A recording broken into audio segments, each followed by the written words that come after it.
श्रीमद् भागवत महापुराण एकादश स्कंध 21वां अध्याय। इस अध्याय में आज आप सुनेंगे गुण दोष व्यवस्था का स्वरूप और रहस्य। भगवान श्री कृष्ण कहते हैं, प्रिय उद्धव, मेरी प्राप्ति के 3 मार्ग हैं, भक्ति योग, ज्ञान योग और कर्म योग। जो इन्हें छोड़ करके चंचल इंद्रियों के द्वारा शुद्र भोग भोगते रहते हैं, वे बार बार जन्म मृत्यु रूप संसार के चक्कर में भटकते रहते हैं। अपने अपने अधिकार के अनुसार धर्म में दृढ़ निष्ठा रखना ही गुण कहा गया है और इसके विपरीत अनधिकार चेष्टा करना दोष है।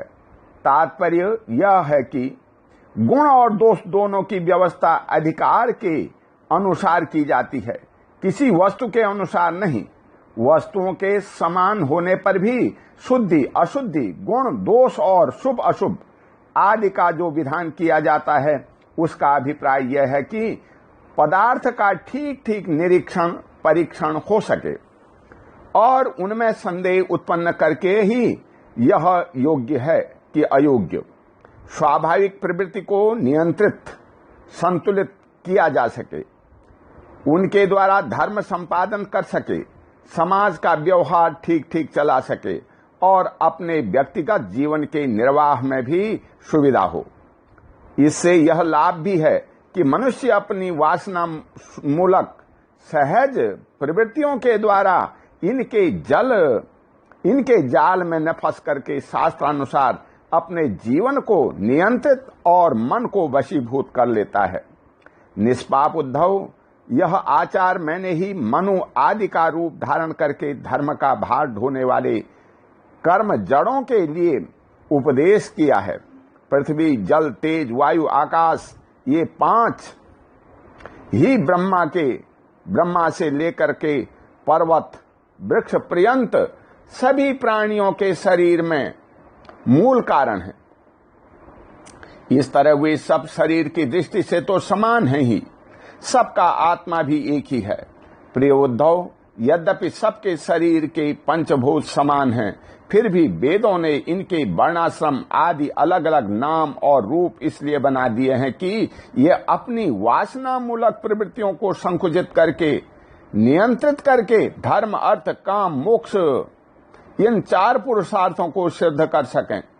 हे साधु श्रेष्ठ, देश, काल, फल, निमित्त, अधिकारी और धान्य आदि वस्तुओं के गुण दोषों को विधान भी मेरे द्वारा इसलिए किया गया है कि कर्मों में लोगों की उच्छृंखल प्रवृत्ति न हो, मर्यादा का भंग न होने पावे। देशों में वह देश अपवित्र है जिसमें कृष्णसार मृग न हो और जिसके निवासी ब्राह्मण भक्त न हो।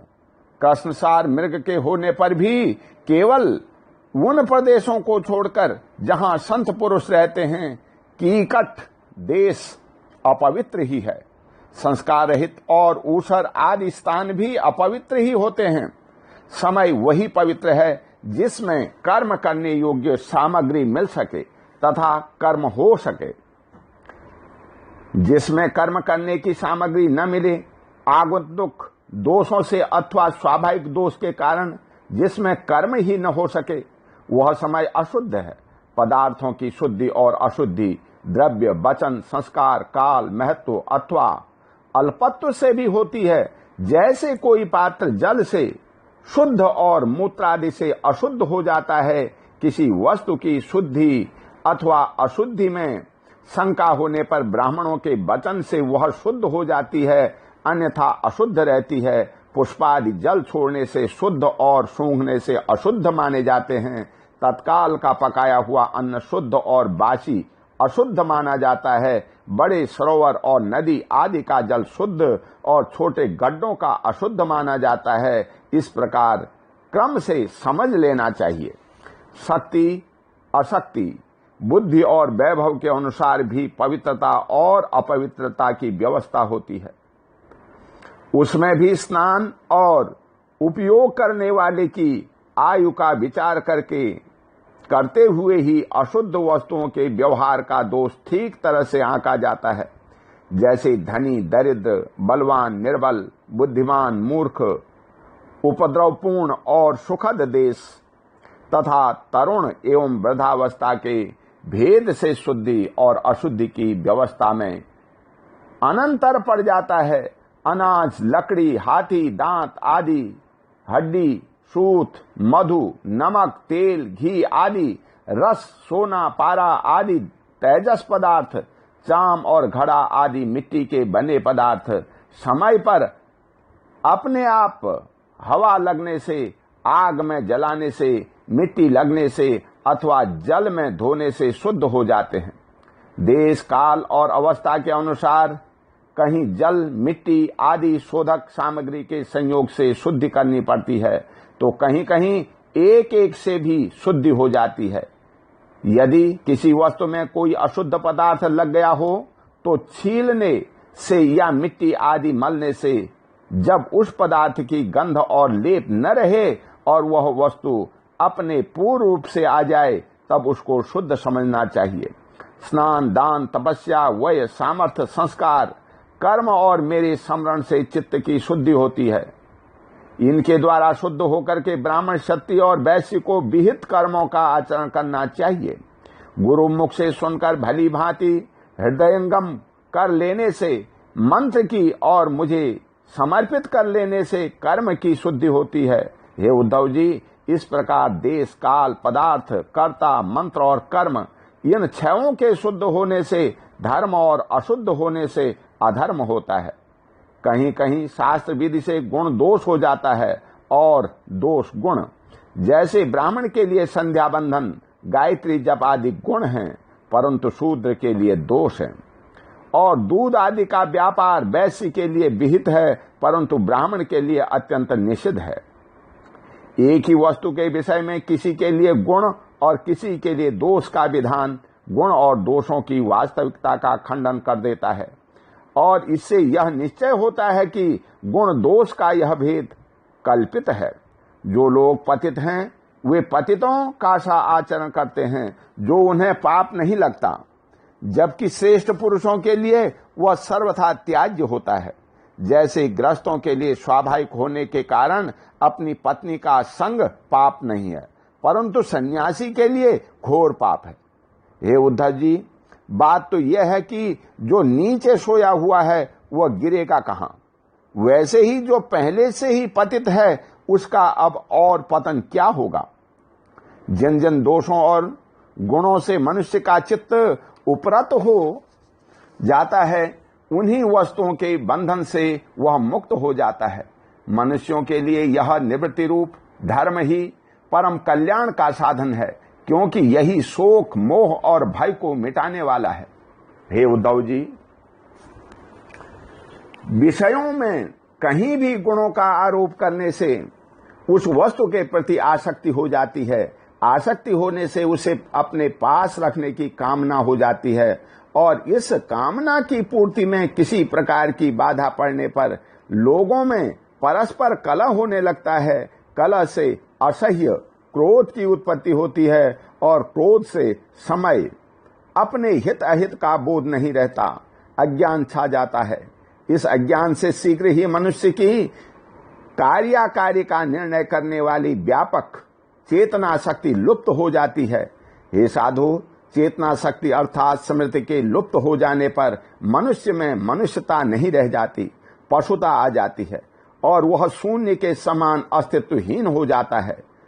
अब उसकी अवस्था वैसी ही हो जाती है जैसे कोई मूर्छित या मुर्दा हो।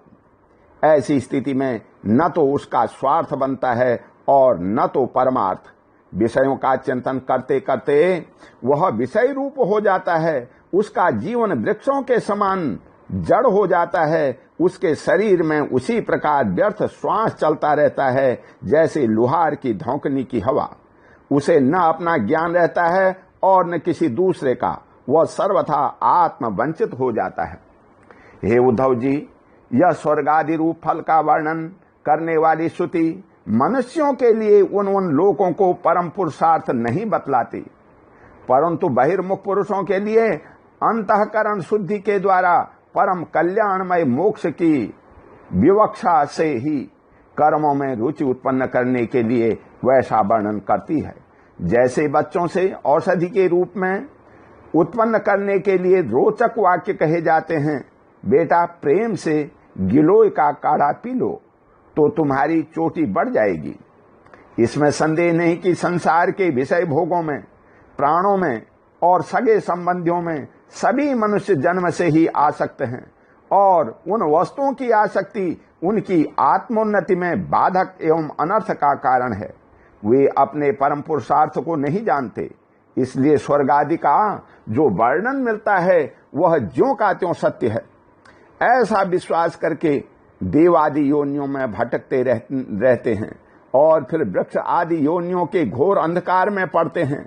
ऐसी अवस्था में कोई भी विद्वान अथवा वेद फिर से उन्हें नहीं विषयों में क्यों प्रवृत्त करेगा।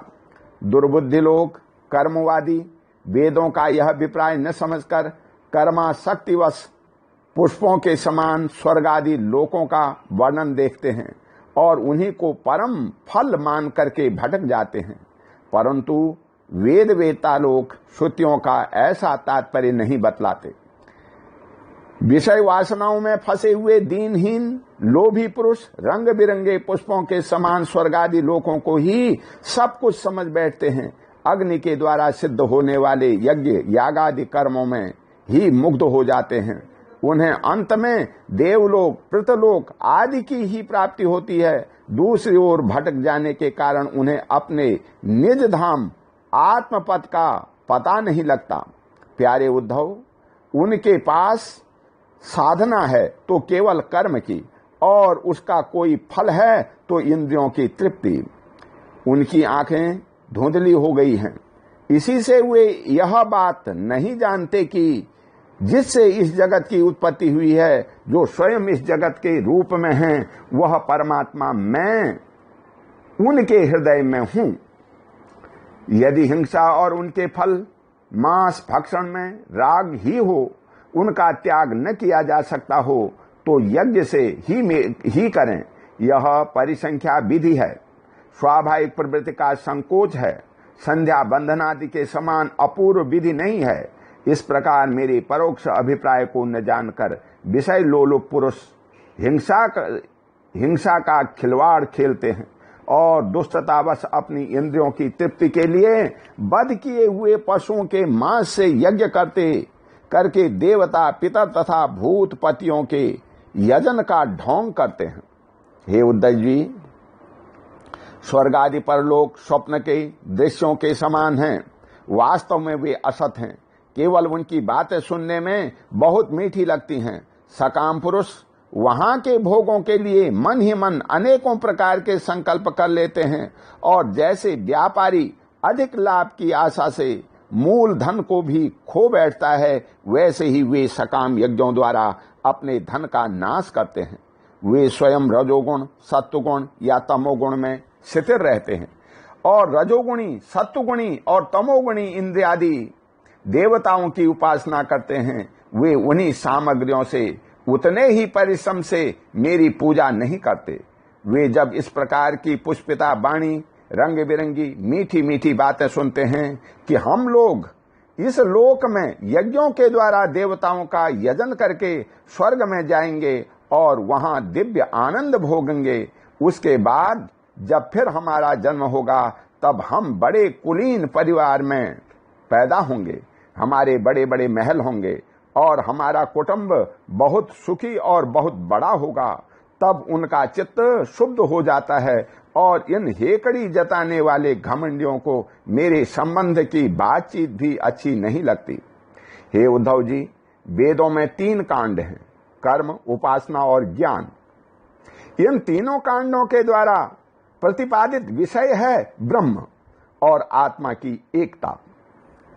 सभी मंत्र और मंत्र दृष्टा ऋषि इस विषय को खोलकर नहीं गुप्त भाव से बतलाते हैं और मुझे भी इस बात को गुप्त रूप से कहना ही अभीष्ट है।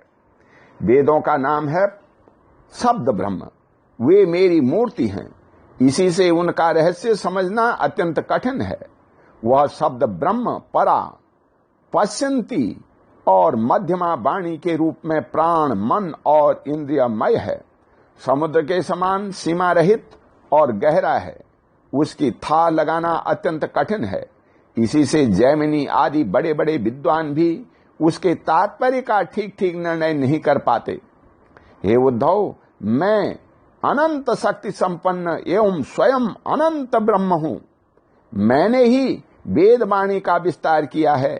जैसे कमल नाल में पतला सा सूत होता है, वैसे ही वह वेद वाणी प्राणियों के अंतःकरण में अनाहत नाद के रूप में प्रकट होती है।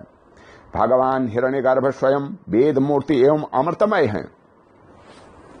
उनकी उपाधि है प्राण और स्वयं अनाहत शब्द के द्वारा ही उनकी अभिव्यक्ति हुई है। जैसे मकड़ी अपने हृदय से मुख द्वारा जाला उगलती और फिर निगल देती है, वैसे ही वे स्पर्श आदि वर्णों का संकल्प करने वाले मन रूप निमित्त कारण के द्वारा हृदय आकाश में अनंत अपार अनेकों मार्गों वाली बैखरी रूप वेदवाणी को स्वयं ही प्रकट करते हैं और फिर उसे अपने में लीन कर देते हैं।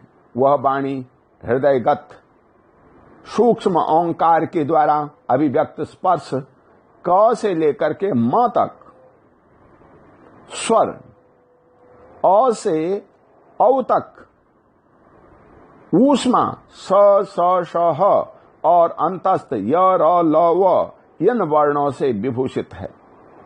उसमें ऐसे शब्द हैं जिनमें उत्तरोत्तर चार चार वर्ण बढ़ते जाते हैं और उनके द्वारा विचित्र भाषा के रूप में वह विस्तृत हुई है।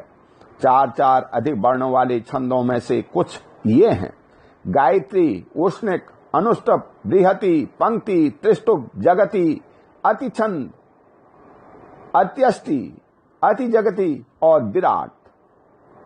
वह वेदवाणी कर्मकांड में क्या विधान करती है, उपासना कांड में किन देवताओं का वर्णन करती है और ज्ञान कांड में किन प्रतीतियों का अनुवाद करके उनमें अनेकों प्रकार के विकल्प करती है। इन बातों को, इस संबंध में श्रुति के रहस्य को मेरे अतिरिक्त और कोई नहीं जानता।